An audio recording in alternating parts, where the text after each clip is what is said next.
Hello, everybody, and welcome to another Blake&Vish Sports episode. We got a special guest. He's got the Iggy jacket on today. Just retweeted. The quality control for the Niners, the Grant Cohn. Grant, how are you doing? Only 2 streams today, so you still full of energy, I'm sure. The Grant Cohn. I'm really happy to be here. Last night I went out to dinner with my wife, and someone at the place was like, "Grant." It's the first time it's ever happened to me in Oakland. So to the person that I saw yesterday at the restaurant, "What's up? How you doing?"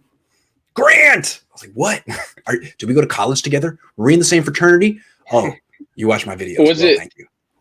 Was it just Grant, or was it 49ers quality control? It was just Grant.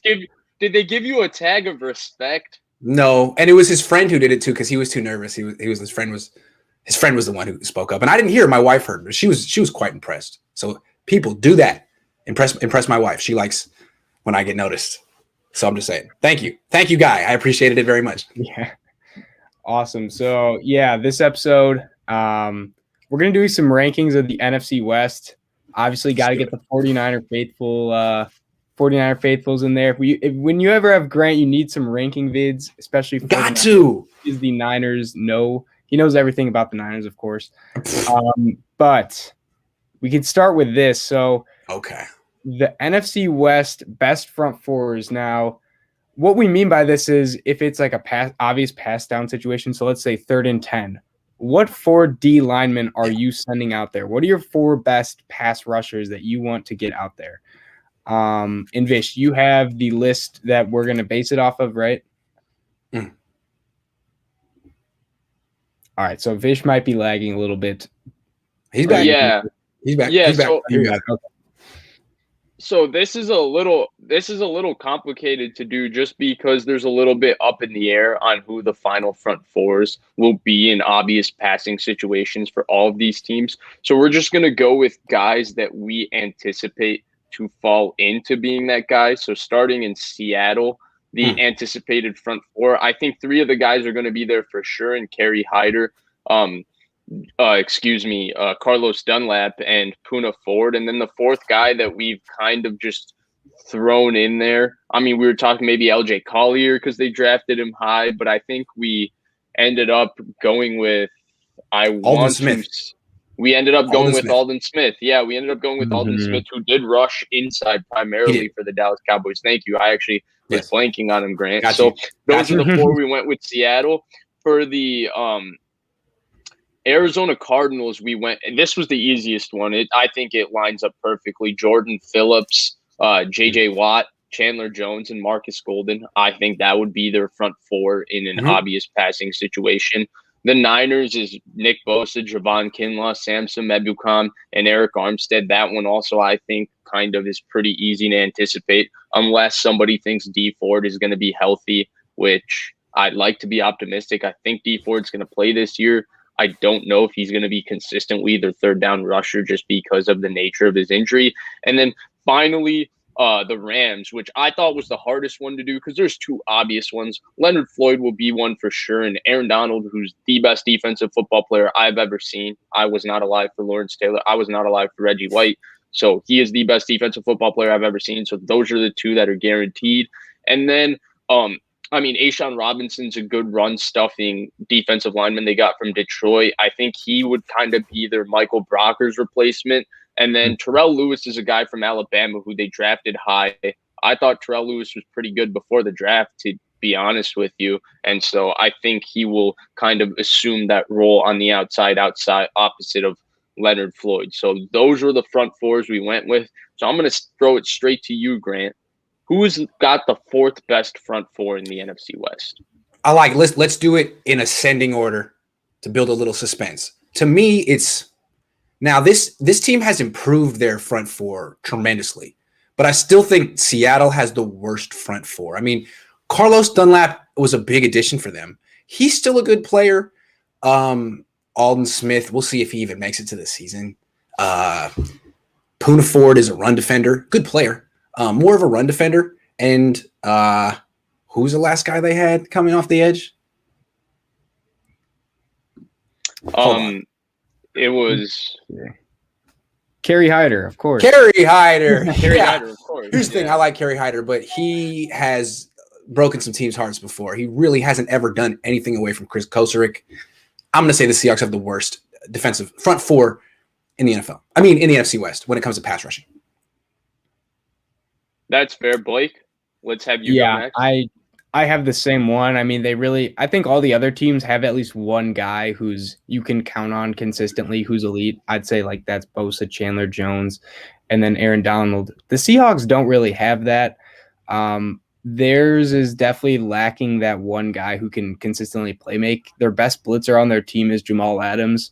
I mean, that's all we really need to say to show that their D-line maybe isn't up to par with the rest of these teams. So, I'm going Seattle, and I don't really think it's close. I think the other three, they're definitely in the same realm, but the Seahawks are like a tier or two below these other three. But Vish, Yeah, to me, this was probably one of the easiest answers of this entire exercise. Seattle has the worst front four by far. I think the rest of the front fours, it's going to be open for debate, and I'm expecting a lot of disagreement. But to me, Seattle, this is obvious. I mean, Carlos Dunlap, I guess, was pretty good for them last year. You know, he had 6 sacks, and he came in and gave them a much-needed boost.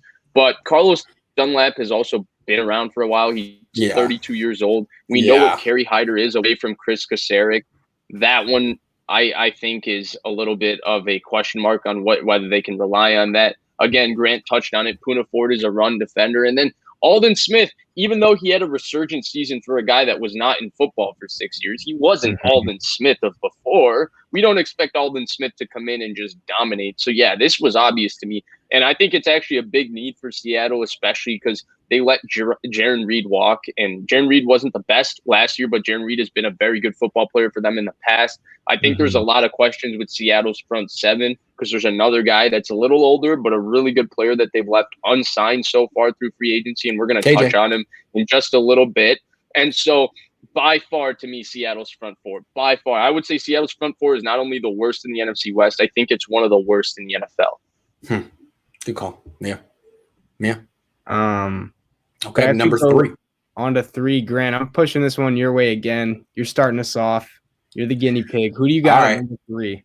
This might sound controversial, but I'm going to put the 49ers at number 3. And that's not to say that they have a bad D-line. It's a good D-line, and it's a deep D-line. It might be the deepest. But they don't have Buckner anymore, and the replacement, Javon Kinlaw, isn't really a pass rusher yet. Now, if he could put together an 8-sack season, that changes everything. But I'm not expecting that. So Kinlaw's kind of like the Poona Ford of the group. Eric Armstead should have a better year rushing from the interior. I like Ebukam. Of course, Bosa's a stud. Don't really know how much he's going to play this year, but I'm going to put them at number 3, and I think that more has to do with who the other teams have. I'm not going to say like, well, this guy's not that good or that guy's not that good. It's just some really good D-lines in this division.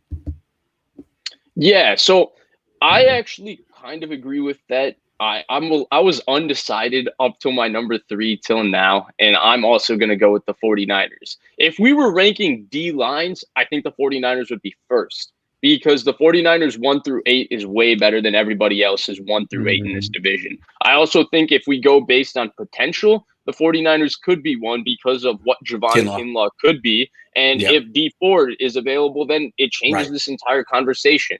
But right now, given what we know, I think they're the 3rd best in terms of just a pure for 3rd down front 4. I mean, Nick Bosa, we know, right? Nick Bosa is spectacular. But the other 2 teams have a guy who kind of cancels out the Nick Bosa effect. Aaron Donald's just better than Nick Bosa.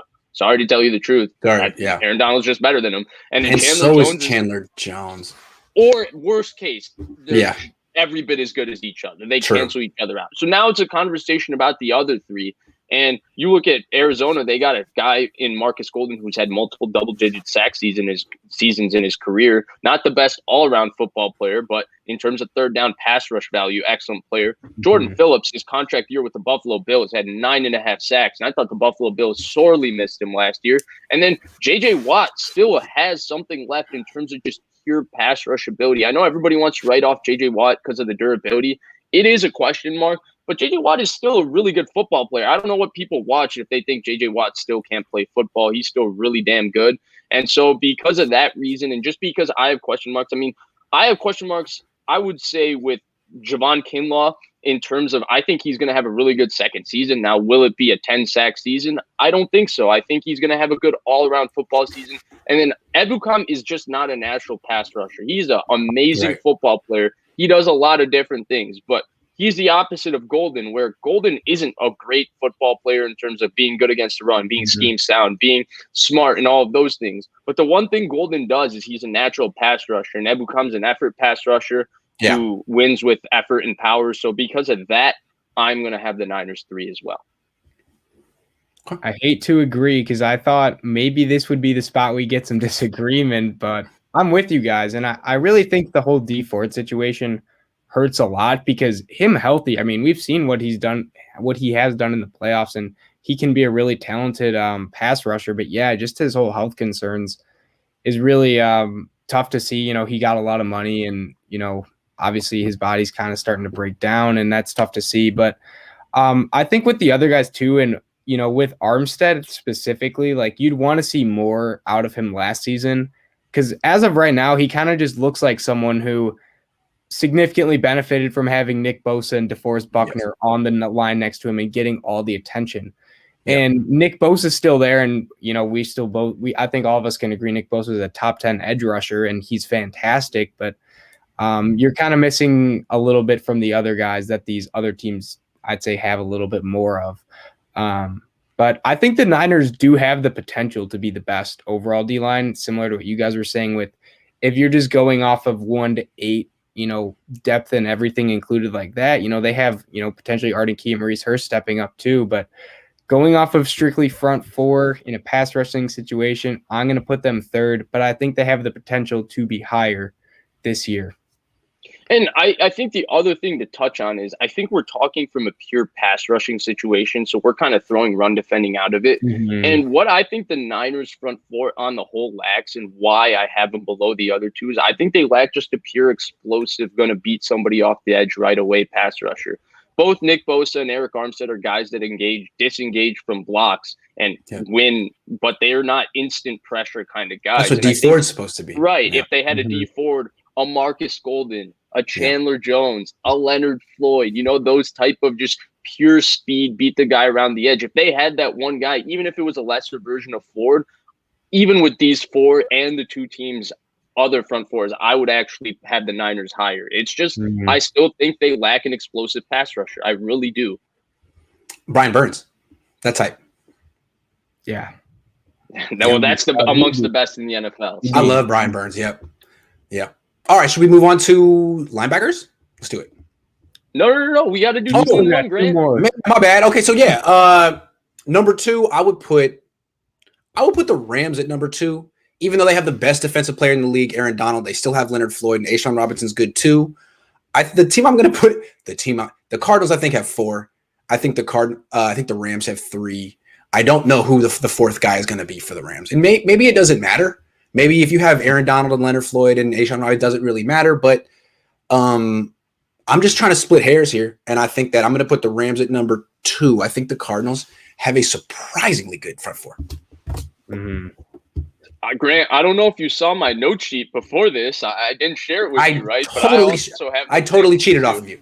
Absolutely. So the Aaron Donald effect is real, right? I didn't watch Reggie White. I didn't watch Lawrence Taylor. This is the best defensive football player I've ever seen. He dominates every game. He is so good. It takes 3 people to stop him, and it takes 3 people to have a chance at stopping him. I know people think that Daniel Brunskill did really well against Aaron Donald. And the way I see it is Daniel Brunskill did better than other guards against Aaron Donald. He still, for the most part, got his butt kicked, like every guard gets his butt kicked against Aaron Donald. So the Aaron Donald effect is real. I'm not like high on Leonard Floyd, but I'm not low on him. Obviously, things didn't work out with the Bears, but I really liked Leonard Floyd before the draft. And I thought he showed a lot of the things before the draft last year. Obviously, playing next to Aaron Donald helps. And all of that. I am high on Terrell Lewis. I thought he was something before the draft. I'm not telling you he's going to have 12 sacks next year, but I do think next to Aaron Donald and Leonard Floyd, he can definitely contribute and be that 4th guy. I think the Rams front 4 is still going to be menacing even without Michael Brockers. And when you have Aaron Donald, that's just a scary proposition for any offensive line. they also lost Ebukam, even though they didn't use him a ton as a pass rusher, but they lost him. Right. Yeah. Don Burr in the house. Detroit, sorry. Hate to agree with you guys because this is where I thought we would disagree here. I thought, maybe one of us would have the Rams at 1, but like looking at the Rams D line, it's basically it's pretty much just Aaron Donald. And I think you kind of saw this in the NFC divisional last year against the Packers. When Donald was injured, who else stepped up? And the answer was nobody really could. And that D line is worse now than it was then. I mean, they lost Fowler. Brockers is gone. I don't know if I'm sold on Floyd. I feel like you throw any semi-competent edge back there with Donald and they get 10 sacks. Because Floyd's last season in Chicago, he didn't really do much. So yeah, I'm with you guys. And as good as Donald is, I think their D-line probably has the most potential because if Aaron Donald's going against a bad O-line, it's like 4 sacks and you can't really do anything but triple team him, which I guess in some instances you could argue they're the best just because of that. But I think on a game by game basis, the Rams D line is lacking with the 3rd and 4th guy, where the Cardinals they have studs all around. I mean, it's kind of hard to double team one guy because multiple guys need a couple of guys blocking them. So yeah, I'm with you guys. Rams second best. Rams second best. So that brings us to Grant. We know who you have won. Tell us why the Arizona Cardinals have the best front 4 in the NFC West. I mean, I didn't realize what they put together. Who follows the Cardinals? But I just looked at their depth chart and I'm looking J.J. Watt. Oh, yeah, they got him. Chandler Jones. Oh, yeah, he opted out last year. Jordan Phillips. They got him last year. He was hurt. Hell of a player. He was hurt. And Marcus Golden. Wow. Now, there's some age here. Phillips has an injury history. Watt has an extensive injury history. It could all fall apart, but I'm going to put them at number 1 right now. They're healthy now, so I'm going to put them at number 1. Well, I agree with you. And I have questions about the Arizona Cardinals' overall depth in their defensive line. I do think there's question marks there. But if we're just going with a raw front 4 right now, and again, like if we had depth, Niners would be higher. And, a team like the Cardinals would be lower because they don't have a lot around these 4. And same with the Rams. We do have questions with their depth after 3.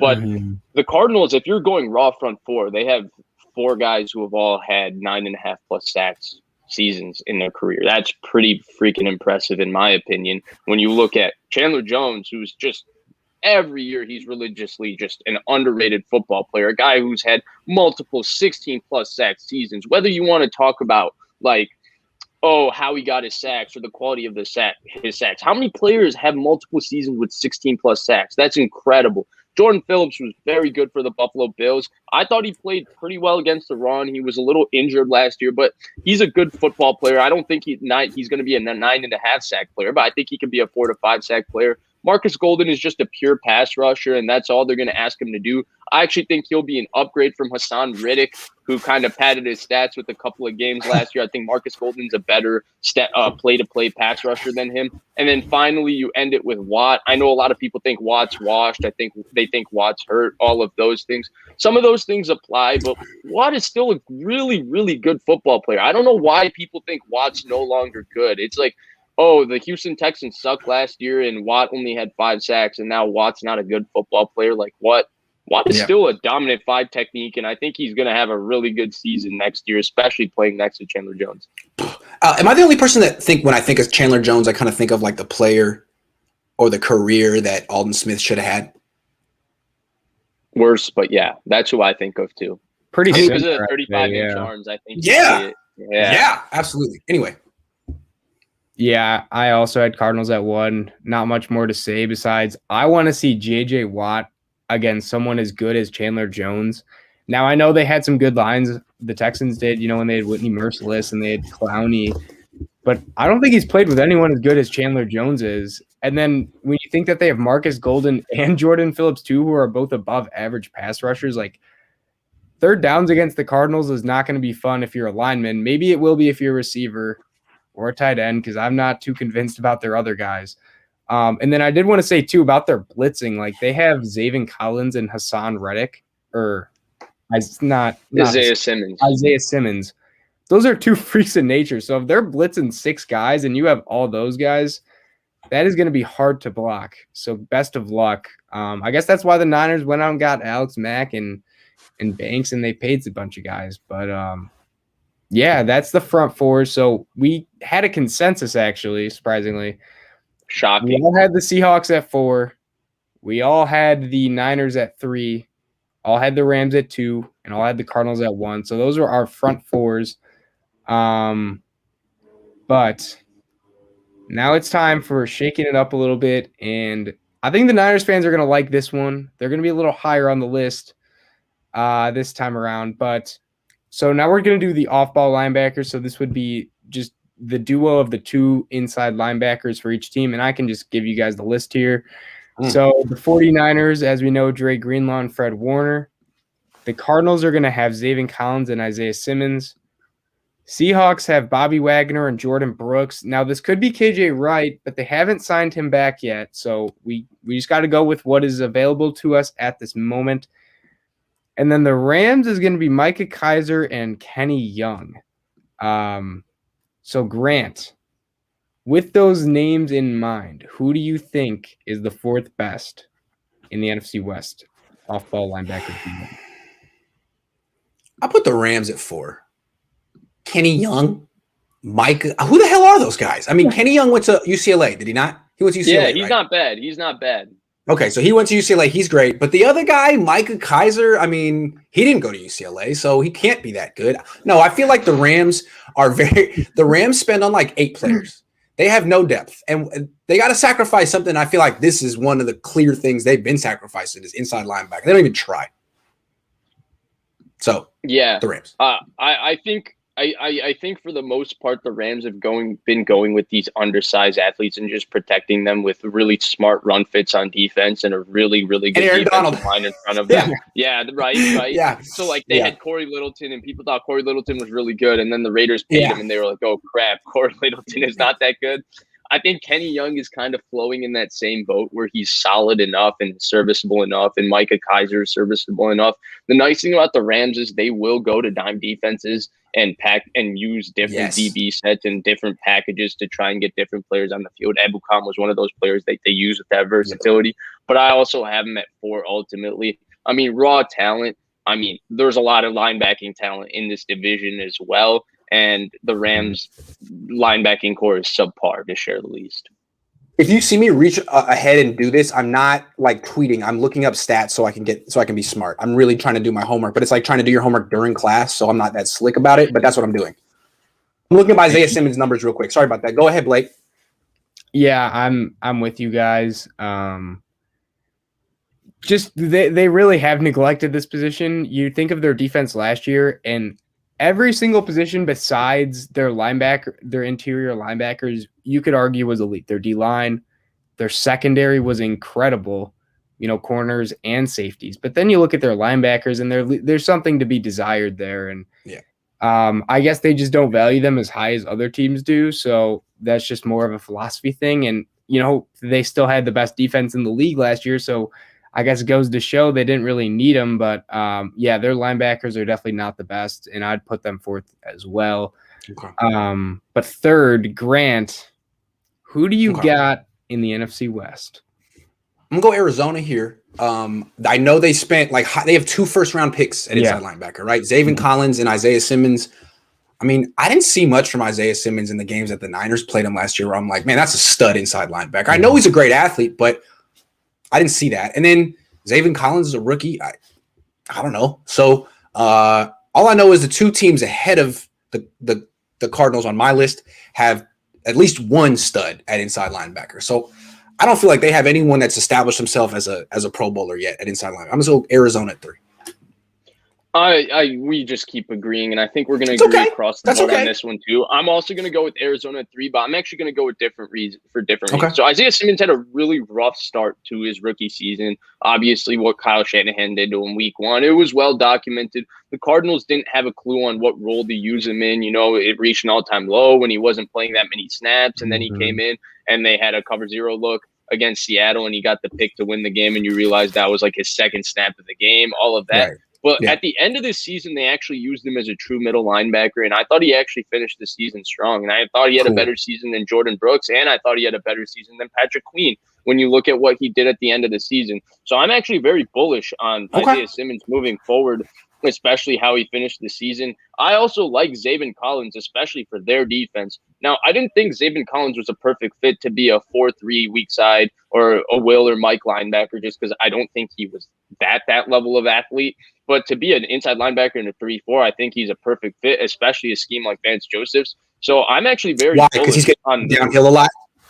He's downhill. He's big. He's scheme versatile. Think like a more athletic Dante Hightower. That's how I kind of view him. You can use him as a pass rusher, and Vance Joseph is prone to blitzing his linebackers, so that works. Yeah. And so I'm quite bullish actually on the Cardinals duo.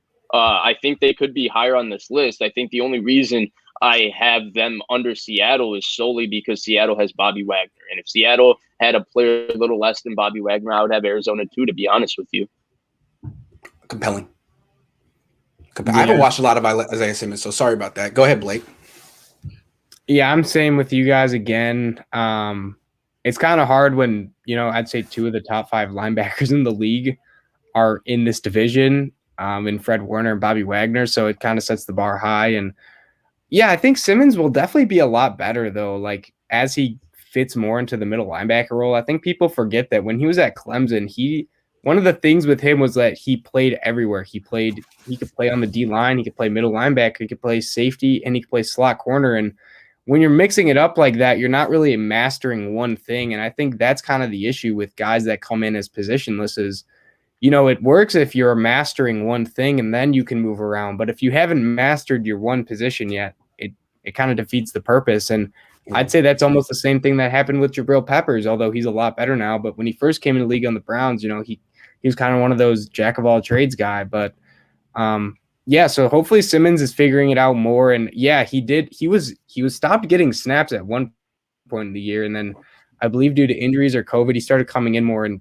playing a lot better. So hopefully that works. And yeah, it'll be interesting seeing like this level of athletes next to each other, because obviously both are freaks of nature, Zaven Collins and Isaiah Simmons. So they have a lot to look forward to. And they also have Jordan Hicks still, who we haven't mentioned, but because this is only a good player. He's also a good linebacker. So yeah, he is. Good point. Okay, number 2. Okay, I'm gonna go, because I'm such a homer, I'm gonna go with Seattle here at number 2. And I'm gonna think about it this way: Bobby Wagner, Jordan Brooks, Fred Warner, Dre Greenlaw. I think Jordan Brooks is probably better than Dre Greenlaw. Jordan Brooks is a first-round pick. Dre Greenlaw is good at what he does. He runs and hits very well. He's faster than Fred Warner. He hits harder than Fred Warner. But that's his skill set. You don't want him in coverage, and really any type of coverage. Jordan Brooks, I think, has more upside than him. Fine. And I love Bobby Wagner. Hell of a career, great career. Maybe borderline Hall of Famer. I don't know. No, but right now, yeah, absolutely. But right now, I'm taking Fred Warner. And I think by a healthy margin. I think they're in different tiers. So I'm going to go number 2, Seattle, but not by much. It's an underrated tandem because of how good Wagner is. Agree. I'm also going to go with Seattle too. I'm also bullish on Brooks as well. Like I just waxed poetically on how bullish I am on Isaiah Simmons after like 4 or 5 games at the end of the season. Brooks put together a solid it was an up and down rookie season, but it was a solid one nonetheless, where he showed all the reasons why they drafted him. I am bullish on how good Brooks can be, but right now I think Dre Greenlaw is just a little bit better than him. I think they're actually similar players. I just think Greenlaw is a better version of that. And I think Brooks might eventually be better, but that's not at the moment.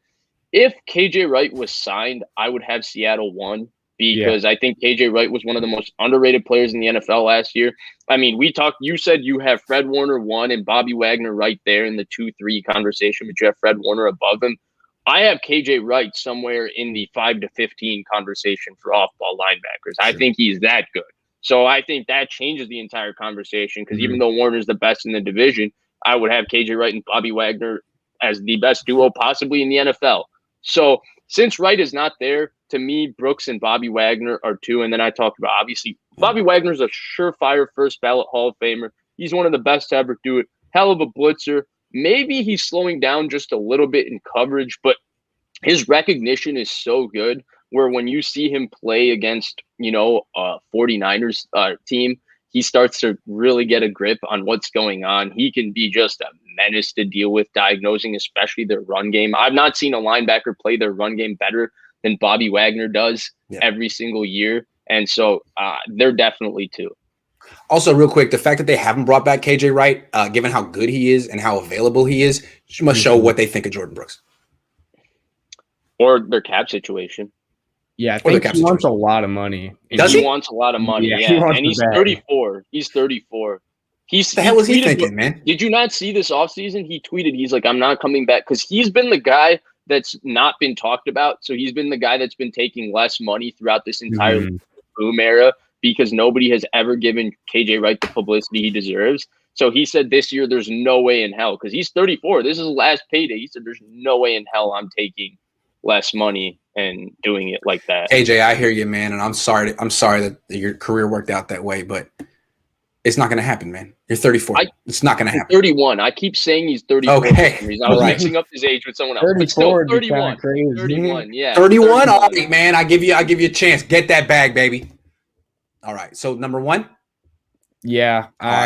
Blake still got to go with. Oh, my bad. I'm sorry. I keep doing that to you, Blake. Go ahead. No, it's all good, Grant. I'm same with you guys. If you asked me a couple years ago, I mean, and you asked me duos just general, I'd probably have Seahawks at 1. There was no one more dominant. At least I'd say him and Kuechly have always been going back and forth, and at least since I've been watching, it's been just like Bobby Wagner 1 or Kuechly 1. Probably Kuechly 1 and Wagner 2, and it's been that way for the past decade. And it's just kind of just sat there, and it's kind of weird seeing Bobby Wagner not be listed as the number 1 guy because he has been so dominant. And obviously you guys mentioned in the run game, it's actually just unbelievable how much he has to cover for this Seahawks defense. He's one guy. If you remove one person from their team, obviously Russell's 1, but very close second is Bobby Wagner, just for how much value he provides. But best linebacker I've seen since Patrick Willis. Really? You like do you think he's better than a prime Bowman? Yes, I do. And that's nothing against Bowman. He's faster than Bowman. Wagner is amazing, dude. Wagner's amazing. Bowman was great too, though. But prime Bowman was 3 years. Prime Wagner is still going on. Wagner's amazing, man. And honestly, better career than Patrick Willis. Had the longevity. Got to give it up to Bobby Wagner. Definitely. All right, let's go to number 1. All right, and then Brooks. Yeah, I didn't. Go have ahead, much. my bad. Go, Blake. Yeah, I was go. going to say Brooks and Greenlaw are similar to me, so I'd put Warner a tad bit. I think it's very close. I mean, if either of you guys would have said Seahawks, I would not have been able to disagree too much because they're just that close. But number 1, Grant, tell us why your 49ers got the best NFC West division linebacker duo. Well, it comes down to Warner. Warner's special. He came into the league as a nickelback, or he was like a safety in college, and now he's this hulked up, massive middle linebacker who's also smarter than the 49ers starting quarterback. I mean, he's really unique, and he gets praised for all the right reasons. He's a leader. He's young. I don't know that he's the best linebacker in the league. I mean, I think you can make an argument with either one of those two down in Tampa Bay, but other than those two, Fred Warner's the number 1 guy, and then Dre Greenlaw. Some people think he's a total freaking stud. Other people think he's like the most overrated person of all time. It's probably a little in between. He does some things well. He has obvious weaknesses. So it's not the best duo in the league, but it's the best duo in the division. Yeah, I'm 100% with you. So I think the best duo in the league is the 2 in Tampa Bay. But I think one of the guys in Tampa Bay is not in the best linebacker league in the. I know you're a Levante David guy, right? Yeah, to me, the best linebacker in the NFL conversation is a 3-person conversation. It's Levante David, Eric Kendricks, and Fred Warner. And I think I would pick Fred Warner of those 3. I just like watching Devin White hit people. It's fun. He gets a lot of momentum. I agree with that too. Maybe it's a little homer. I mean, Fred Warner is unbelievably good. The things Fred Warner did last year, I think it's one of the great seasons for a middle linebacker we've ever seen. For them to maintain a top 5 defense was really because of 2 people. It was because of Robert Saleh and it was because of Fred Warner. Fred Warner was unbelievable against Red as run. well. Give Red a little Brett, credit too, but sorry. Jimmy But Ward too. Jimmy Ward too. But the two main reasons were Robert right. Saleh, Fred No Warner. question. No question. And Fred No Warner question. was unbelievable. The things they put on him mentally, how good he is, the fact that he's so fast, he's so quick, his mind is so fast, he recognizes things so fast. He's improved his tackling and his hitting so much since he's come into the league. He's unbelievable in coverage. The way he takes away routes and he has an understanding of concepts. And I think zone coverage is so hard because there's times where you're in space and it's so easy to get lost in space. Warner's awareness in space is unbelievable. And it's easy to cover grass, right? I'm just over here in a spot. Like, no, you're not doing anything. Yeah, sorry. Right. And he has such awareness of guys behind him, in front of him. He is undoubtedly I think he's the best linebacker in the NFL. Unbelievable player. And then you go to Greenlaw. I'm with you. There's one section of the 49ers fandom that thinks Dre Greenlaw is a future all-pro player. I think that's a little bit crazy. Yeah. There's also some people who I respect. Right, who I respect, who say Dre Greenlaw is not a good linebacker. I also agree with that. I think Dre Greenlaw is a solid player who has clear strengths and weaknesses, but plays in a defensive scheme that mostly plays to his strengths, and he does a solid job doing his job within that scheme. Now, he might never be Fred Warner, but that's okay. This was a fifth-round pick who's fast, clean tackler, solid. When things are clear for Dre Greenlaw, when his eyes are exactly where they need to be and it's very clear for him, he can go find the ball and he can go bring the guy down. I think that's really good and solid right next to Fred Warner. They're by far, to me, the best duo. Maybe not by far, but they are. I would say there is a little gap, and they are the best in this division. And I would say they're right around there for the best in the NFL. You know, they're right in the top 5, 6 conversation. But I would say that if Flanagan Fowles was playing next to Warner or Azeez Al-Shaair was playing next to Warner, and that's nothing against Greenlaw. That just is how good I think Fred Warner is. Or Marcel Harris, or Jaquiski Tart, or Jimmy Ward. Yeah, it's a good point. Yeah. Or Grant Cohn. I don't know about that. Grant was more of a baseball guy, so we'll give him that. I had some embarrassing stories from tackle football, man. I was not the toughest kid.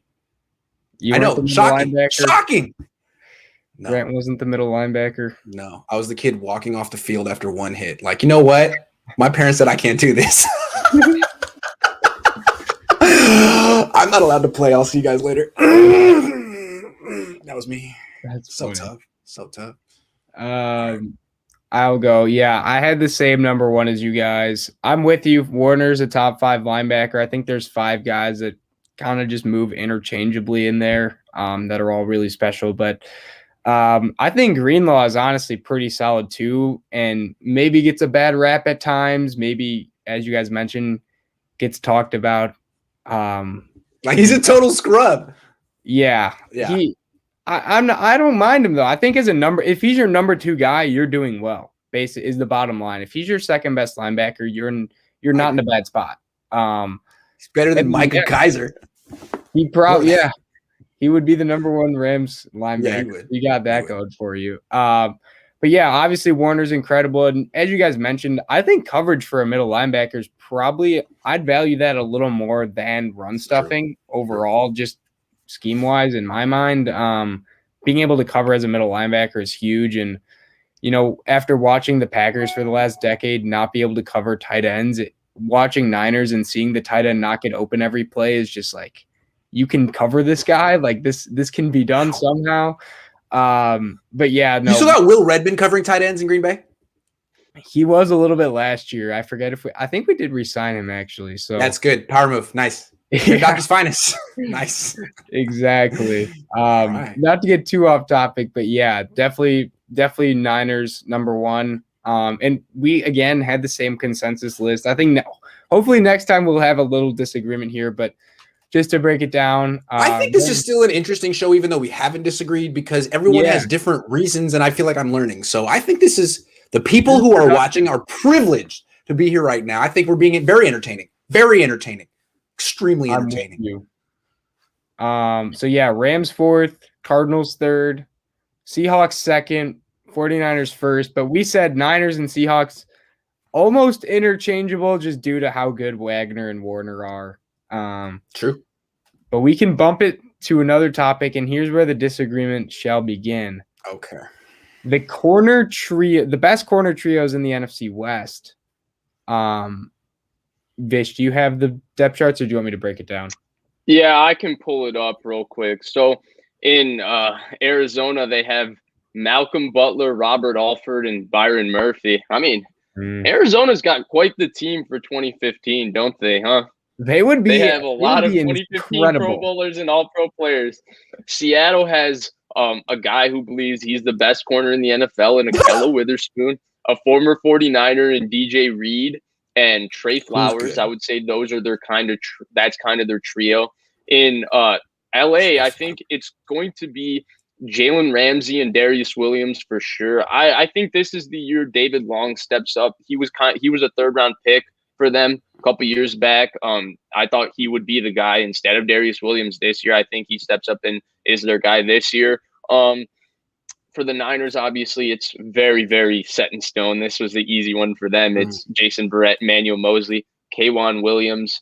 And, yeah, those are the four kind of trios. Grant, I'm going to send it over to you. Who has the fourth best corner trio in the NFC West? Okay. I think we're going to who knows? Doesn't matter. I'm going number 4. It's a tough one. I'm going to go with Arizona. Okay, let me tell you what I think of Arizona's trio right here.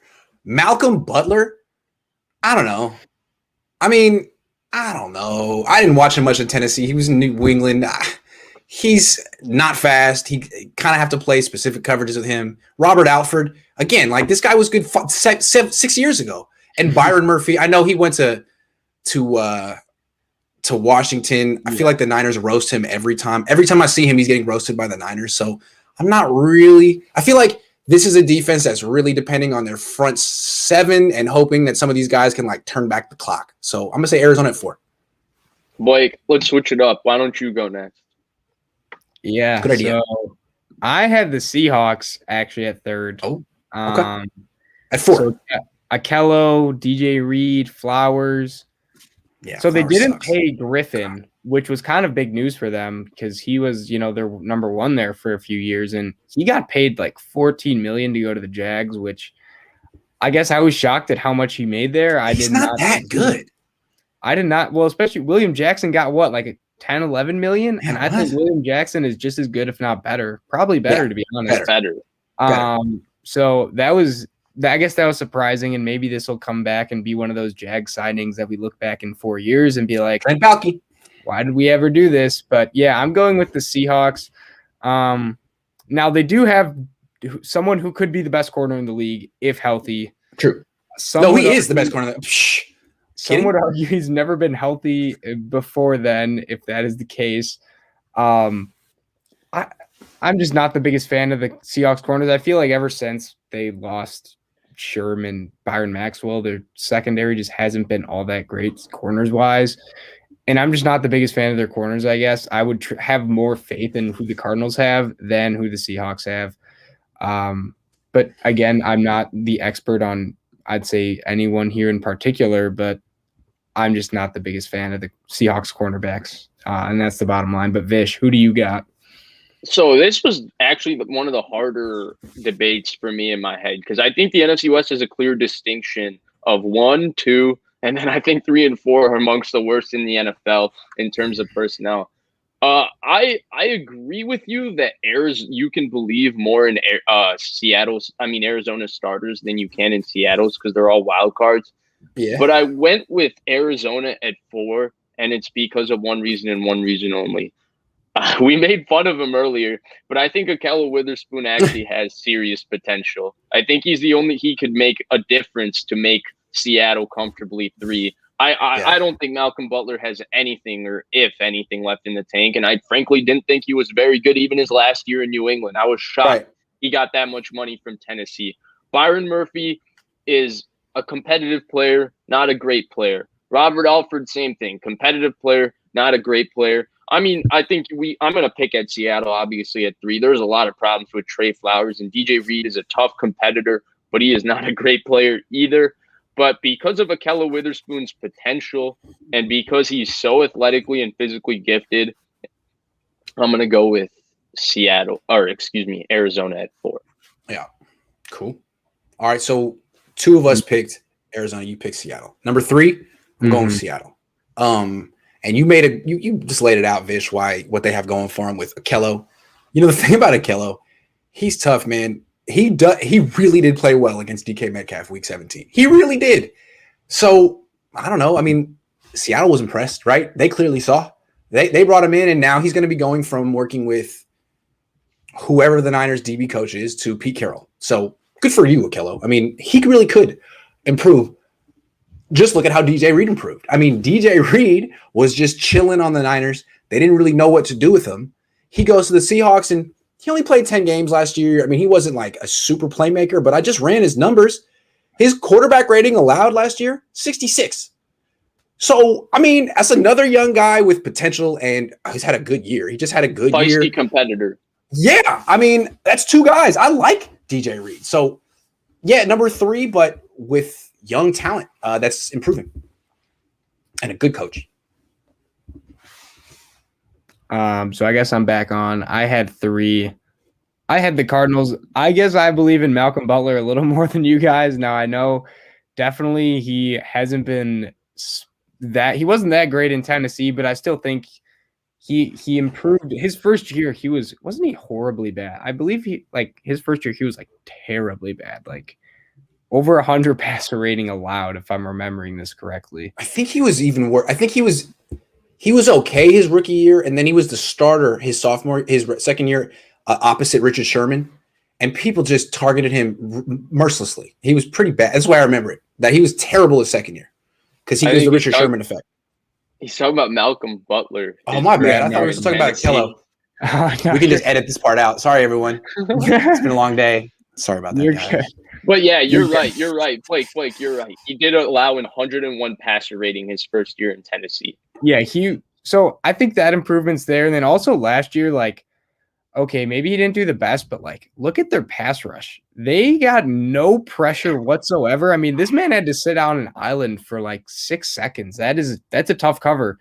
And then Murphy, I guess Murphy has potential, and I don't know. They did draft Tay Gowan. I forget what round exactly, but he could maybe be something if Robert Alford can't turn back the clock to 2015, but we'll see. I guess I just trust the Cardinals a little more, and they have maybe more experience to figure it out. And definitely the Seahawks do have way better coaching for the corners. I think that does need to be mentioned, that if the Seahawks players do have the talent, there's a better chance of them actually realizing it, because I feel like the Seahawks always find a way to produce cornerbacks that who may not be the best, but don't get completely torched like other teams would. But yeah, that's why I have it 3. And Vish, you have the Seahawks. Yeah, I have the Seahawks at 3. I'm just going to keep it brief because I think you guys hit all the points when you were talking about Seattle. I'm just kind of more bullish on Seattle's potential when you compare them to Arizona. Now, do I think Ahkello Witherspoon was playing like the best cornerback in the NFL at times when he was healthy? No. Yeah. But I do think he played like a legitimate upper echelon starter in the NFL. I really do. When you look at the first 3 weeks of 2019 and how he finished last year, yeah, he did play like a high-end starter. He really did. He's got elite physical traits. I don't think people realize how special Ahkello Witherspoon is physically. 6'2", 200-pound people aren't supposed to be that fluid. So I think Ahkello Witherspoon has real potential to be a really, really good starting corner in the NFL. I still think he does. He still is young. DJ Reed's a feisty competitor. I don't know how much potential he has, but he's going to get every bit out of his potential because he competes. Trey Flowers just isn't very good at football as a cornerback. You know, he's a solid third option, but he's not the best player. I saw what Grant mouthed there. But overall, I just got to say that I think Seattle is definitively the third best corner trio in the NFC West. I think there's a giant gap between them and the other 2 teams. But I do think Seattle has an opportunity to have at least a serviceable corner trio. Arizona, I'm worried. I am worried if their front 4, which we all call the best in the division, if one of those guys gets hurt, Arizona is going to be getting torched. Yeah. Okay. Number two. Okay. I'm going to put the Niners number 2. I like the Niners corners. Jason Verrett he was just fantastic. One of the better stories in the league last year. No reason to think that his body's going to break down again. I mean, I don't want to put that out in the universe. So good for Jason Verrett. He's a hell of a player. He's the number 1 corner in the league, a top 10 corner, plays like a top 5 guy at times. And then on the other side, Mosley solid. K'Wan Williams, he's good too. I mean, he's good at what he does. He's a playmaker. He forces fumbles. He's not really good in man-to-man coverage, but the Niners don't ask him to do that. And when they do need someone in man-to-man coverage, they put Jimmy Ward down there, which does not factor into this discussion. So you have a limited nickelback who's good in the way they use him, a solid number 2, hell of a number 1. Only way that, it's too bad they don't still have DJ Reed. Honestly, their starters should be DJ Reed and Jason Verrett, and getting rid of DJ Reed in the offseason when they still have like 80 spots that they could have made for this guy is going to go. They're going to look back at that and be like, bad decision. Still number 2 cornerback trio in the NFC West, in my opinion. Yeah, I'm same with you, Grant, but I may be more bearish on them than you. I am concerned about Jason Verrett's health still. We've only seen him do it twice where he puts together a full season. And, if he does get injured for, say, 10 games or 12 games, I do get worried about what the Niners will actually have back there. And especially with their safety tandem also being kind of injury prone, you don't want to wish that on anyone, obviously, but it's a fact that they have suffered injuries in the past and it kind of happens frequently. And that's, I guess, concerning for me. And Mosley is solid and K'Wan Williams is solid, but would they be good enough to step in to that 1-2 role? That's where I have my questions. But knowing that they're healthy and basing it off of that, I think the 49ers are firmly in at the number 2 role. Because as you mentioned, Jason Verrett, when he's healthy, is a beast. Like a number 1 cornerback, no ifs, ands, or buts about it. He's a really, really good player. And these other 2 guys are complementary enough to where they're not liabilities in my mind. So I like them at number 2. I'm sure Vish has the same. Like with Verrett, I'm not sure that any of the Niners wide receivers can beat him consistently. He's that good. Sorry, Vish, go ahead. Yeah, I agree with you. And K'Wan Williams, while he isn't like this lockdown, he's not Bryce Callahan in the slot or 2011 Carlos Rogers. He's a good slot cornerback. Yeah. He's a great tackler. He finds ways to force fumbles. He's a heck of a competitor. He's good in zone coverage. There's a lot of things he does really well. Grant just mentioned he's a good blitzer. And so when you're going good trio, just whole trio, the Niners do have a good starting trio. Mosley has shown he's a solid starter, especially for their scheme and what they ask him to do. Verrett, we talked about it, top 10 corner in the NFL. K'Wan Williams, I think a legitimate top 10 nickel corner in the NFL. When people say best nickel, I think that goes a little bit far. But top 10 nickel, 100%. He is definitely, I think the Niners have a really good top 3. And this is where, not including depth kind of goes into the Niners' advantage because the Niners don't have the greatest cornerback depth. I mean, we can be bullish on both Ambry Thomas and Diamador Lamore, but it's tough to expect a lot out of a 3rd-round rookie corner and a 5th-round rookie corner. So the reality of the situation is that there is a little bit of a question mark outside of these top 3. But we're just looking at the top 3, and these 3 are all good football players, with Verrett being, in my opinion, possibly a great football player. So I'm definitely – I think they're firmly entrenched at the number 2 spot, and I think they're actually a little closer to the Rams than I originally thought, just because I think the Rams do have a couple of question marks, but I don't think it's that – I still think the Rams are firmly number 1, which without further ado, Grant, why are the Rams the number 1 corner trio in the NFC West? It's a very complicated answer. It's going to take me 10 minutes to explain this. No, Jalen Ramsey. They have Jalen Ramsey. And here's the thing about Jalen Ramsey. He can shut down any wide receiver he faces. So when the Niners face him and Brandon Ayuk's having a great season and he's just gone off for like 200 yards in back-to-back games, boom. Now you got Jalen Ramsey in your face all game. And he shuts down DK Metcalf. Like, he could shut down Brandon Ayuk. He could shut down whoever he wants. So that's a good place to start. And then this guy, Darius Williams, had a great season last year. It seems like since Jalen Ramsey can basically Deion Sanders people and shut people out without any help, then everyone else gets more help and improves the rest of the defense. Yeah. Jalen Ramsey is a game changer. What a trade for them. Great move. Blake, Jacksonville, what were you thinking? How did you alienate this guy? What? That was crazy, man. I don't know what happened over there. Yeah, I mean, I don't really need to go say much besides Jalen Ramsey is debatably the best corner in the league. At worst, you have him like number 2 or 3. But yeah, Jalen Ramsey's a difference breaker. And I think Darius Williams is really not talked about enough. I think he kind of put himself on the map when he had that pick 6 on Russell Wilson, or people are like, wait, who's this other guy across from Jalen Ramsey? And that's when you find out it's Darius Williams, and he can also play incredibly well too. So when you have these two guys as your top 2 corners, I mean, you're just not worried too much about whatever receiver duo you face. And I don't think there's many teams that could go up against, say, the Seahawks and be like not concerned whatsoever about DK Metcalf and Lockett, just due to the fact that their corners match up with them well. And Jalen can shut down pretty much anyone. I mean, yeah, they're incredible, but yeah, no need to really beat the dead horse. I'm sure Vish has the same exact reasoning. Real quick, Darius Williams reminds me of young Tremaine Brock. Just real quick, throwing that out there. Good play. That's actually a good comparison. And Brock was a really good starter. Yes, he was. Yes, he was. Brock was and good. Brock he played for Fangio. Staley is a Fangio disciple.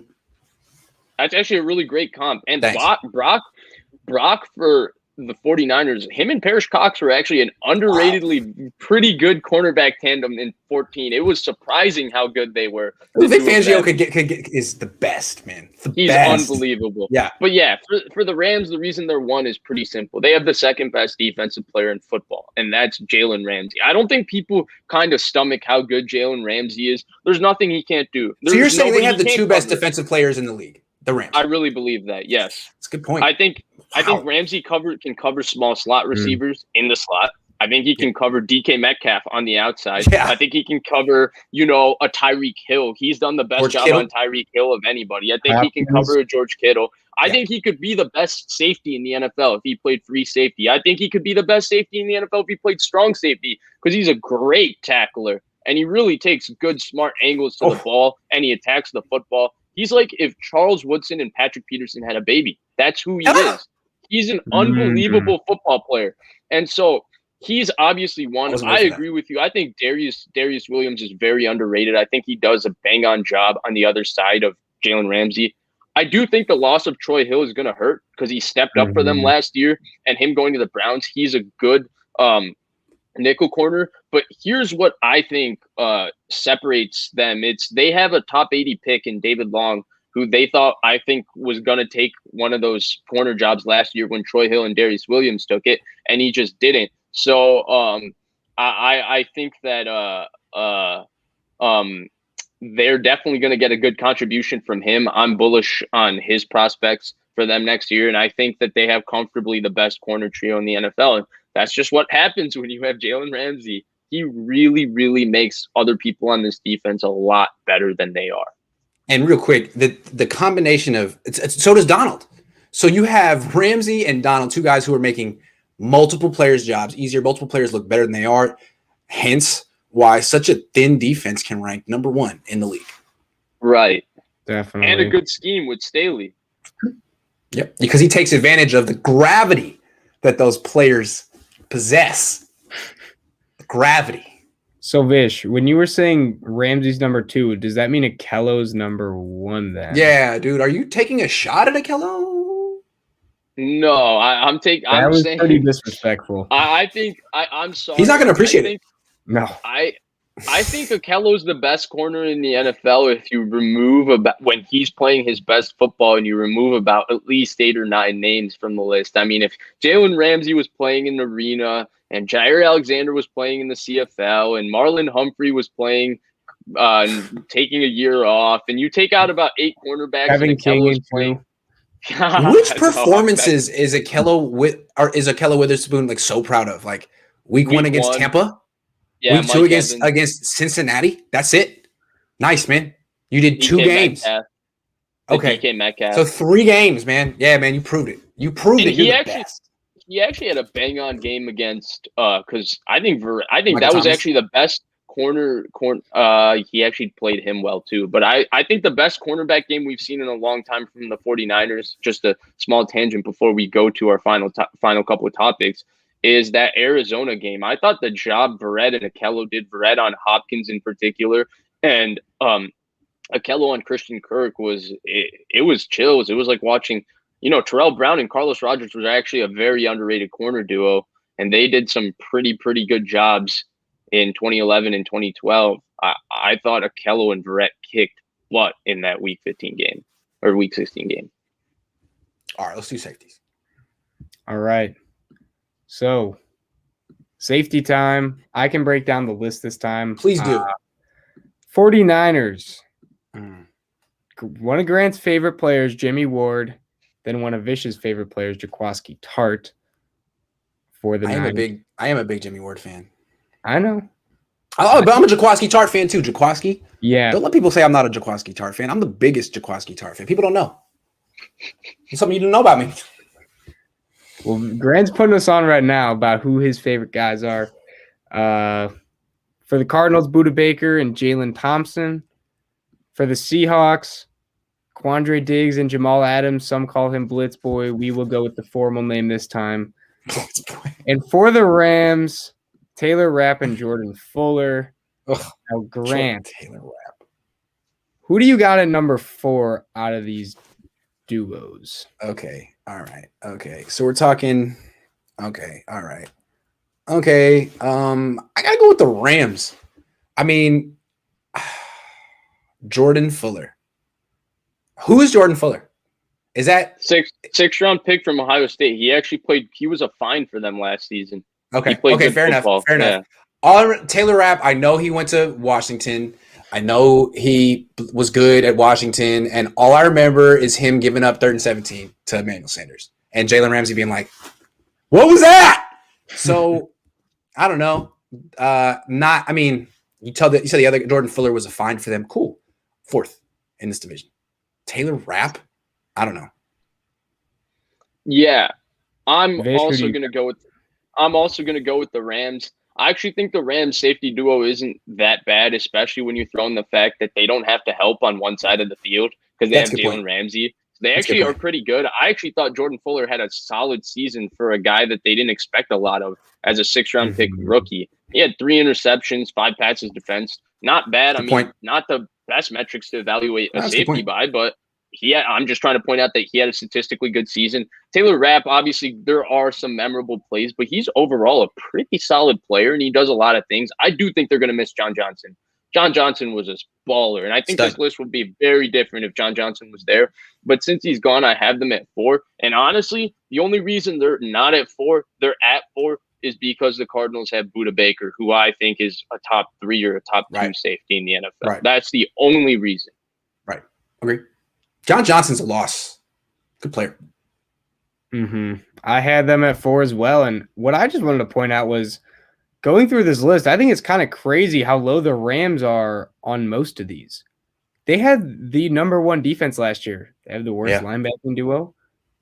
Worst safety duo. They have the best corners. I think we had their D-line at 2 or 3.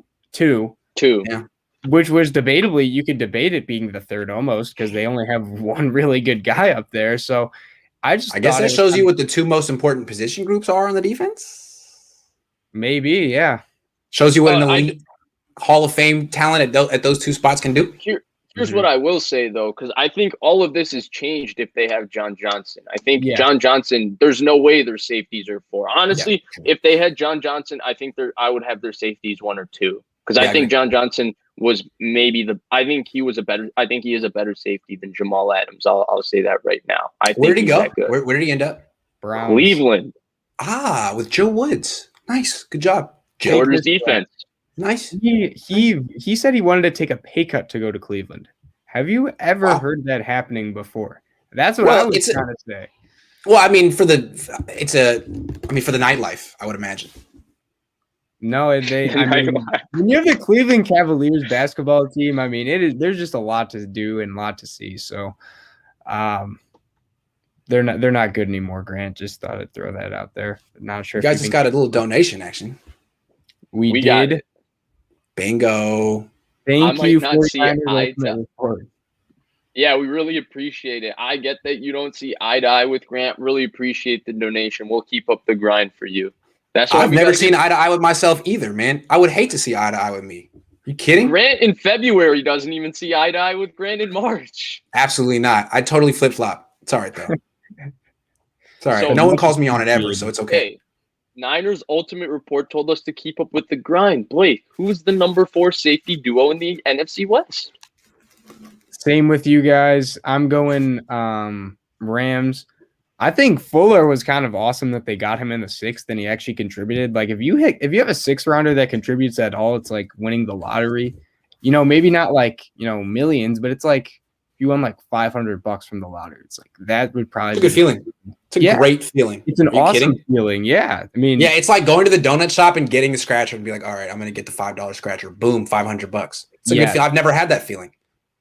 I haven't either. I mean, No.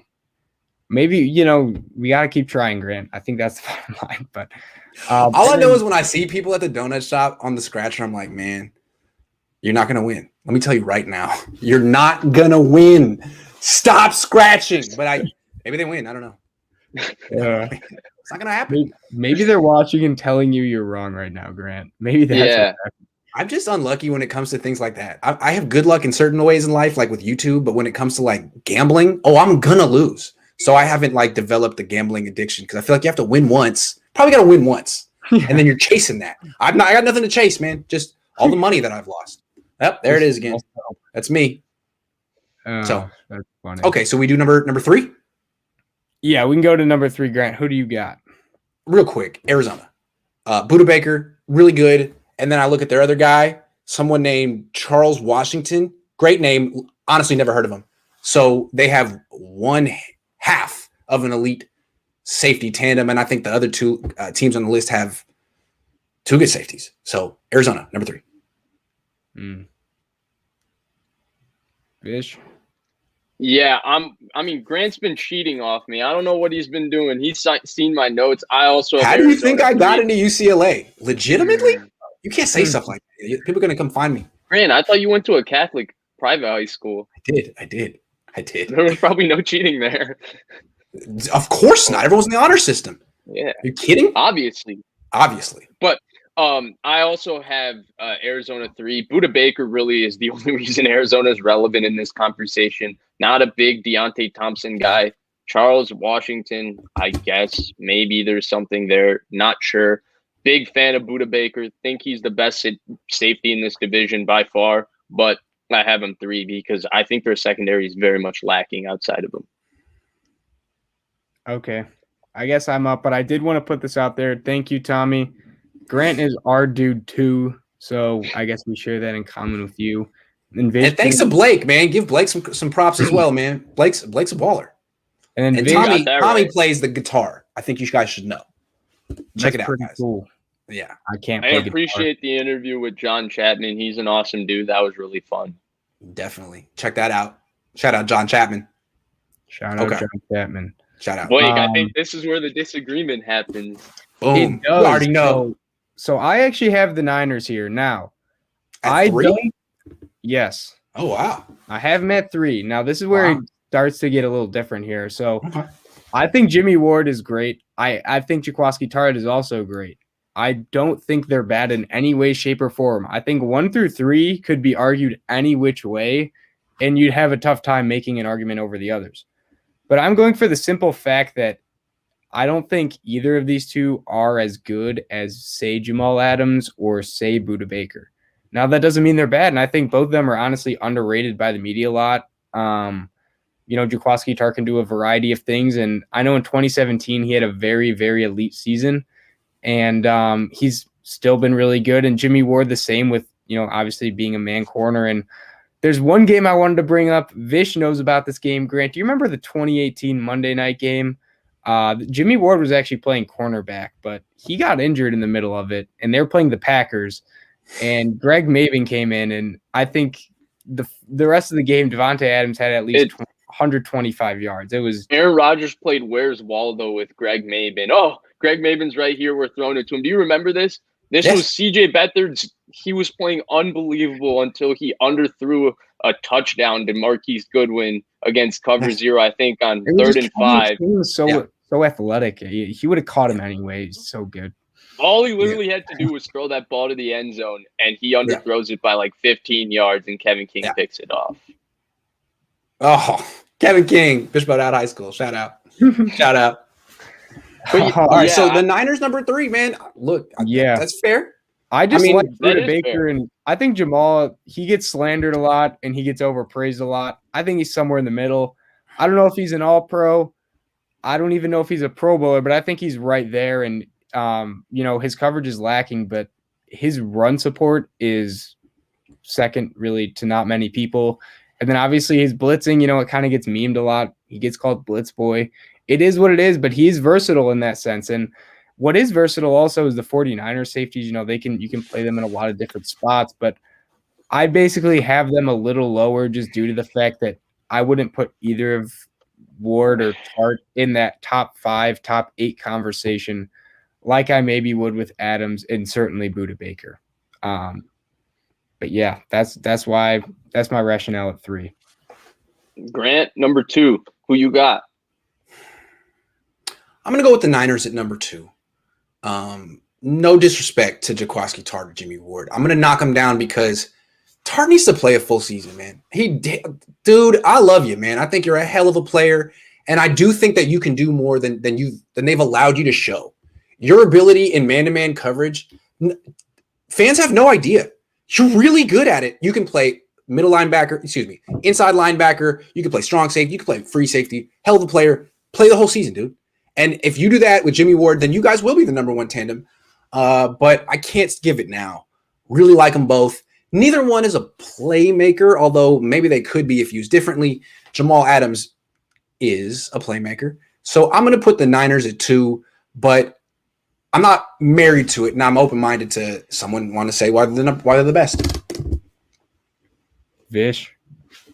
Yeah, I'm going to go with Seattle at 2, actually. And I think Blake is right in the sense that I actually think 1, 2, and 3 is close. And obviously, I think the reason I think the Cardinals fall off a little bit is just comes down to how special you think Buda is. Obviously, I think Buda is special. I think Grant thinks Buda Baker is special. I know Blake thinks Buda Baker is incredible. So that's why we think Arizona is closer to this conversation, because we all think he's a top 3 or 4 safety in the NFL. I think he's the best, to be totally honest with you. I think Buda Baker is the best safety in the NFL.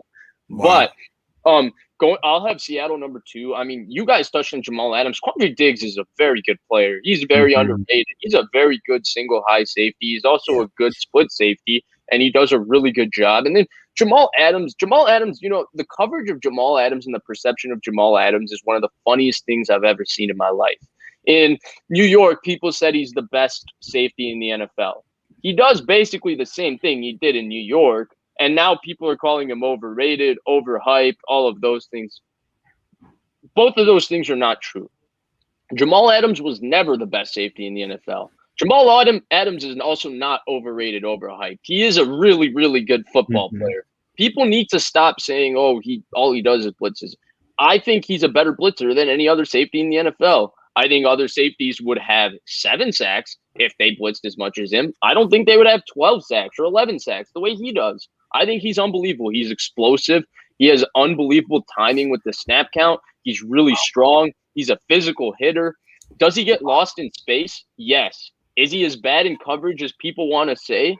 No, it just depends on his usage. He can't do what Jimmy Ward does in man coverage. He can't do what Tartt does in man coverage. No. He can't be a single high safety in cover 3, even though he has the range, because he gets lost in space. But there's still a lot of things he can do in coverage that we just didn't get to see last year because of the way Seattle structures its defense schematically and the amount they put on KJ Wright in particular.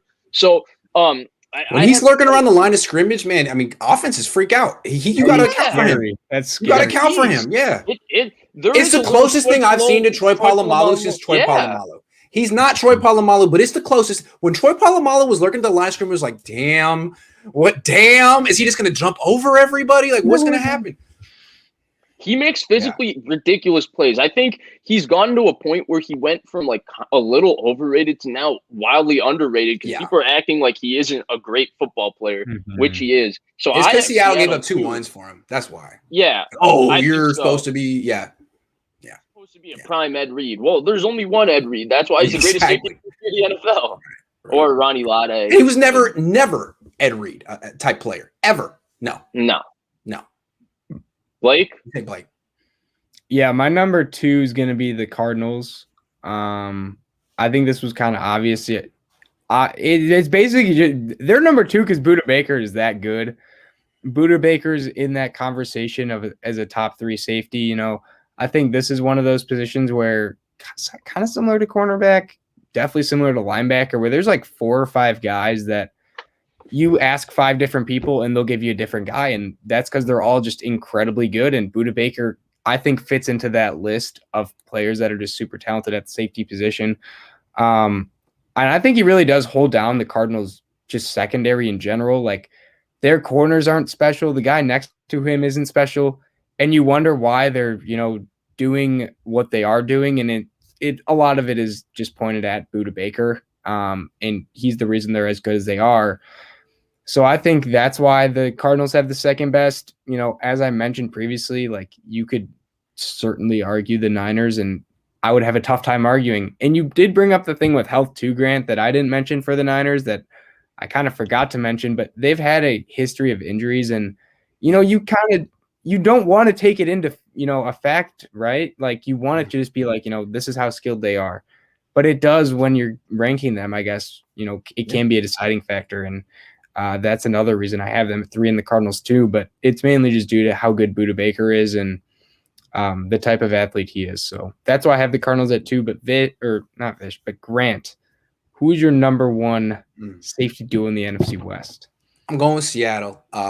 Jamal Adams is not the best safety in the league, but he's excellent at what he does, and they use him the right way. And Quandre Diggs is a hell of a free safety. Both of them are playmakers. The Niners could end up this season. I think Jimmy Ward and Jaquiski Tartt absolutely could have a better combined performance this season than these two, but burden of proof's on them. They need to prove it. I'm going with Seattle for now. That's fair. I think I have the Niners 1. I think health is a question mark. Absolutely right. I think Jaquiski Tartt and Jimmy Ward would tell you themselves that, Jimmy Ward has had the last 2 seasons staying healthy, and Jaquiski Tartt, I think it went from playing 13 to 14 games to they're very self-aware. I like that about them. Yeah. They're very endearing, down-to-earth. Jimmy Ward and Jaquiski Tartt are the 2 of the most down-to-earth professional athletes I've ever met. I'm just saying. Mm-hmm. Am I wrong on that, Vish? No. Jaquiski Tartt, he did one of our first videos on this channel was literally doing an interview with Jaquiski Tartt. I had 0 following at the time. People weren't even really introduced to Blake besides the one time he came on with your channel, and he did it. So just one of the best people, right? Yes. But I don't even say that because he did that for me. I truly believe that these are the best safety duo in the NFL. And it's because I think it goes beyond just what they are as individual players. I think it's the way the 2 of them, like the chemistry of their duo, it's a little different from the other duos. And I think their versatility is what sets them apart. I think when you look at Diggs and Jamal Adams, you kind of have a defined set on where Jamal Adams is going to be, where Diggs is going to be. I think with the 49ers, you have the most versatile because they could be in a split safety alignment. You could have Ward over the slot. You could have Tartt over the slot. You could have Ward down as the 8th man in the box. You could have Tartt down as the 8th man in the box. Both have the range to be the post safety in a single high safety defense. So when you go through and you check every box of what they can do, they check every box. I think they have the same skill set in different bodies, right? Yeah, pretty much. Yeah, essentially. Yeah. With Tartt maybe being a little bigger hitter and Ward being a little stickier in man coverage just because he's a smaller guy. Exactly. But they're both incredibly complete football players.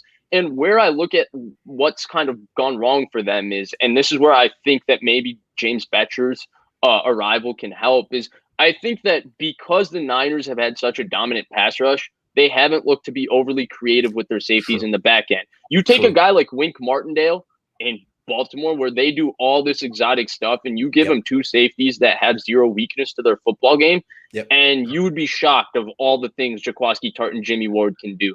You put them in a very safety-friendly scheme like Vic Fangio's scheme, you'd be shocked at the number of turnovers these guys can create. So for that reason, I have them as the number 1 safety duo because I think they complement each other the best. out of everybody in this division. And I think the one thing that really sets them apart is that both of them, it's not like one has to hide the other's weakness. Both of them can be free-flowing to be either a strong safety or a nickel corner or a free safety or a will linebacker, just depending on how your defense kind of lines up, a big nickel, all those things. And because of that, I have them as the number one safety duo. Blake, real quick, before we go, let's just stick with the Niners real quick. I want to say one thing. I think what you just said, a bunch of interesting stuff. And we talked about this earlier. I mean, it's not my idea. I'm stealing from Vish here. But Vish, you said this. I want to remind you what you said. I think it's really interesting. Before you credit me, I do want to credit the guy I had a conversation with about this is Scott Gielan. So make sure you follow Scott Gielan's a baller. Yeah, knows a lot. Defensive genius. Yes. Right. He and I we had this conversation. And not surprising. He's the one who kind of put me onto this. So yeah.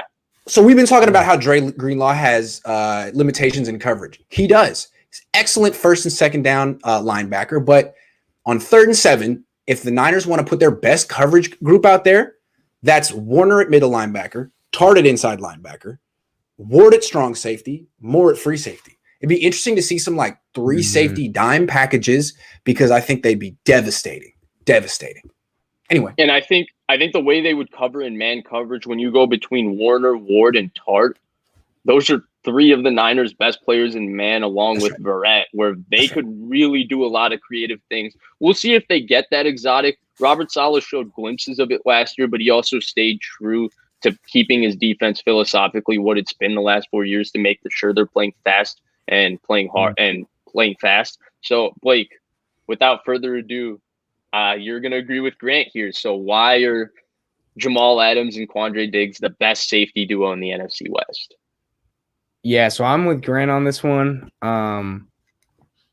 Your 49ers argument is very compelling. I can't say it's not, but I still have faith in Jamal Adams. And I think you brought it up to the point like both you guys did. Vish, you brought up the fact that people used to think of him as the number one safety, and maybe it's because he was on the Jets and putting up these, eye-popping numbers. And then he does get traded for 2 picks, and that's kind of like what he's compared to now. Like he's worth 2 first-round picks. He's got Jalen Ramsey was traded for 2 first-round picks, and he's the best. And then you see Jamal get traded, and then maybe and Ramsey has no weaknesses. This guy has weaknesses. Yeah. Yes, exactly. Yeah. And the coverage is definitely a concern, but when you're as elite in the box as he is, it kind of helps make up for it. And yeah, you definitely need to play a certain way with him because maybe you don't want him covering, the best tight end, or you don't want him covering the slot receiver, but when you are able to get him to blitz, it's like, wow, this dude is like incredible. He's the best pass rusher on their team as a safety. I mean, that just says a lot about him as a player. And then think about him against the run, and he's incredible, obviously very instinctual. And then you guys mentioned it too, around the box, like you mentioned Troy Polamalu, and Jamal Adams is definitely not as good as Troy Polamalu, but he brings that same sense of fear that like, what is he going to do? Because whatever he does is going to be special. And we are deeply concerned with what he's going to do, whether that's blitz or, go left, go right, go middle, whatever. That's a good thing to say. I mean, like, I don't know how scientific it is, but just put each linebacker near the line of scrimmage and which one causes the most anxiety. I mean, it's Adams. Not that really, I don't know what that means. He should get like a 78.9 in terms of anxiety score from PFF. 0.9. Just fear monger. Yeah. And I think that's real, though. Like, people don't realize, like, there's a reason broadcasts talk about Jamal Adams for 5 minutes, 10 minutes every single game. Now, it's a little nauseating to listen to because they keep waxing poetically about You've heard it a million times. Adams. Yeah. But it's because, one, obviously Seattle wants to boost him up, so they want him talked about during games because they gave up 2 first-round picks for him. But I'm sure opposing offensive coordinators are talking about him because Jamal Adams is an impactful football player. We've gone and he's unique. We've gone from basically overrating Jamal Adams to now acting like Jamal Adams is this like fraud, old, like just fraud. Like this horrible, like can't cover, can't move, stick in the mud safety who all he does. You heard what Shanahan said about him the other day. I mean, he put him right in there with Jalen Ramsey. He was like, look. The Seahawks made a trade. The Rams made a trade. I hate facing those 2 players. It's the truth. Yeah. No, I think that's a great point. And the other guy I haven't even brought up, Quandre Diggs, great safety, free safety. And it's kind of hard filling in the shoes of Earl Thomas. I mean, he was, I would say, probably the best free safety in the league for a few years there. And him and Cam Chancellor were the best safety duo I think I've ever seen personally. And, Cam, they both brought the hits. They both brought the coverage. And now they have Quandre Diggs replacing him. And I think he does a fine job. Obviously, he made the Pro Bowl last year. And he's maybe not Earl Thomas, but he's an incredible free safety. It's like replacing Willie Mays in center field for the Giants. Like, hey, good luck. Yeah, good luck, exactly. Man. You got some big shoes to fill here. But he's doing a good job. He really is. And I think as a secondary option, you could even argue he's maybe the best out of all these guys. Now, arguing him over the Niners free safety Ward, you can go back and forth, but it's definitely a contest. And I think if he's your number 2, you're obviously doing very, very well with a safety duo. And that's why I have them at 1. But, as I've mentioned, I think 49ers in Seattle, you could debate them all day and still not find an answer. They're both really good, and the Cardinals are really good because of Buddha. So that's my list. Any more thoughts, guys? No, I think that was go ahead. I do have one more thought, and it's just because we've talked about him a little bit on the show, and I mentioned it earlier. I still believe, especially because people thought he could be a safety when he came out of the draft, that if Jalen Ramsey played free safety or strong safety, he would be the best safety in the NFL. I have read that. I think yeah. Because his range would be like almost Earl Thomas-like. His ball skills are top notch. He's a hitter. He's a terrific tackler. Takes great angles to the ball. I think we're watching one of the better DBs of all time, and we're just not realizing it because we don't like that he talks too much. True. All right, should we take a couple of questions? I got to run in a couple of minutes. So let's take a few questions and then call it. So we got a few very kind donations here. Parish Film says, do you think Jason Verrett could get a longer contract with the 49ers if he plays great this season, or he may slip through because of the cap? Blake? I like this question a lot because he was one of the guys that I could have either seen him getting this contract that he got, which is a 1 year, more of a prove it deal just because of his health. But if he would have got paid $10 million for a couple years, like $10 million, 3 years, I would not have been surprised due to the level of play. And I think it's good for the Niners that they were able to retain him, but I am concerned with the cap in next year because if he does stay healthy for 15 games this year and performs at, that level of he's a number 1 corner, like a really good one, like top 15 corner in the league, he's going to get paid a lot of money. And that's where I'm like, okay, if the 49ers already have, they already have Trent Williams, they're going to have to pay Bosa soon. Fred Warner's contract, he may be one of the guys that they're unable to afford. And I'm kind of in the conundrum. I'm like, should they have given him money this offseason? But then you think of the health and you're like, well, it kind of makes sense. They only did a 1 year deal. So if he does play again this year, I could see him being one of the guys who's a cap casualty, but I would be very concerned if the Niners did that because besides him, their other corners are solid, but you don't want them being your best corner. And that's where I'd be concerned because he's very special when healthy. So, Grant, before you go, I'd like to jump in here because I think Blake is like right there, but I actually have a little bit – I agree with all the points you made, Blake, but I have a little bit of a different takeaway. So I think it's doable under the cap. I don't think he'll slip through because of the cap because that's why Trey Lance is there. Because I think we all expect Jimmy Garoppolo to be done and dusted by 2022. So Trey Lance cap makes this possible. Here's my question, though. Let's say he plays another full season. That'll be his 3rd full season playing, and he'll be a 30-year-old corner. There's another corner that'll be on the market, and I expect that their price will be at a similar range. Would you rather have the Niners use that money to sign Stephon Gilmore at 31 or Jason Verrett at 30? No-brainer. Now, here's the thing. It's a no-brainer, but they're going to be different prices. You think so? Yes. Yeah. Because Jason Verrett's injury history will always haunt him. It'll always. Okay. And that's why I feel like he could stay because I don't think he's ever going to be that expensive. Ever. Really? Ever. Okay. No. Because even if he does have 2 back-to-back years where he's healthy, now you're 31. Now you're 30. Right. That's you have true. an Achilles and an ACL. So I think he'll always be in the Niners price range. And he's from freaking Fairfield, which is like 45 minutes. I mean, I think he'd like to be here. I think the Niners want him. They could keep him on a year-to-year basis. Okay, fair enough. Blake, any Good thoughts question. on the Gilmore versus Verrett? I'd take Gilmore. Oh, yeah. No second, no, like, I wouldn't entertain the thought. Just because I think Gilmore's that good. I still think he's a top 3 corner in the league, and he's special, and he's proven at the in the Super Bowl playoffs he's just that dude. So I'd take him, but I would be interested to see the contract Verrett does get, because maybe I think he'll get more of a higher contract if he stays healthy. He would. How much do you think he could get if he stayed healthy this year and performed like last year? If he's 8 to 10, that is a bargain for the Niners. If he's 10 plus, then he can get 10 plus. I don't think he can do it, but maybe he could. I hope he can. Jason, go get that money, man, because I know he's not going to take a discount for anyone. I mean, the amount of money he didn't make. Right. Yeah. He's one of those players where I genuinely feel bad. Yeah. But it's nice to see him have this career resurgence at the end. I mean, he deserves it. Yes. He worked hard. Fingers crossed for him.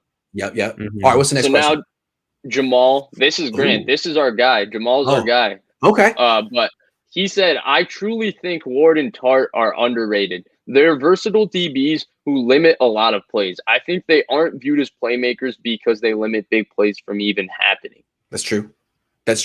And also, it's the way Robert Saleh used them. He chose to feature K'Wan Williams in more of a flashy way as a blitzer. Let's see how D'Amico uses him. Let's see how James Betcher uses him. I mean, James Betcher had a lot of experience with Tyrann Mathieu. I think Jimmy Ward feels like he can do everything Tyrann Mathieu can do, and that Mathieu has this superstar persona for, who knows why? Because he's been featured, because he's gregarious, because he talks, and he gets his college reputation. Yeah, all of that stuff. But I feel like Jimmy Ward watches the tape and he's like, I got that. I can do that. So maybe we'll see a different deployment of these safeties this year. I wouldn't be surprised. Blake? Yeah, I thought just the point of Ward and Tart are underrated. I think you guys highlighted it earlier. The fact that they're both very versatile is something that's kind of a lost art. Usually you have kind of like the Seahawks. You have your one guy who is playing single high, and then you have the other guy who's in the box.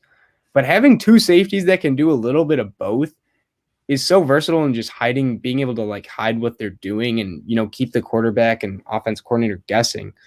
That really kind of flies under the radar. And I don't think the average person really knows how impactful that is. And that's why I think they're such an underrated duo, is the fact that people don't talk about them in the sense of, maybe the Seahawks duo, which get talked about a lot, but these guys are right up there with them.